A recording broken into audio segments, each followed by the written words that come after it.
As a Western Pennsylvania native, I grew up around a robust hunting culture. I had many school friends who liked to hunt deer when they were in season, so I did not think twice of a gun rights platform. But having spent the last nearly 30 years of my life in Southern California, I was surrounded by a strict gun control milieu, and it was not until more recently that I really think twice about this debate. Let me state for the record that I see nothing wrong with gun collecting.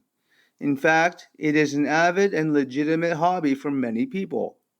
The more guns of various kinds, the better. Sure. Whether for recreation and sport, such as hunting and marksmanship, as well as protection of the home and self defense. And furthermore, last but not least, against a tyrannical government, yes, yes, yes, perfectly fine. And I bristle when I see gun control advocates try to undermine this Second Amendment right. District of Columbia versus Heller, 2008, was one Supreme Court case where, with underhanded political sleight of hand tactics, certain factions in society tried to outlaw large swaths of guns overnight in the District of Columbia. That is not acceptable. The Second Amendment must be protected at all cost. Why? Just look at 1930s Germany. The men with the guns were the Nazis. And even if the people wanted to rise up at that point and usurp their chancellor qua Führer, they simply could not do it with knives and pitchforks.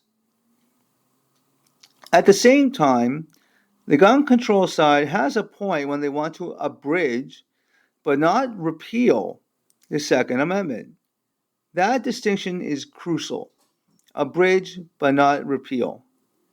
The so-called crazies and the so-called criminals have no right to bear arms, precisely because their sense of judgment skews them to be suicidal and homicidal.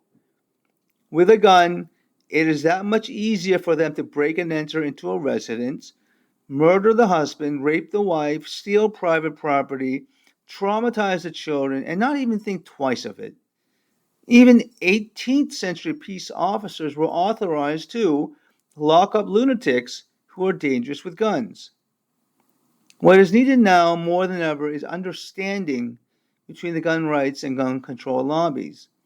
And if understanding is not possible, then tolerance and maybe even just acceptance. As a nation that prides itself on calm and rational deliberation, we the people can do that, even on the gun violence issues.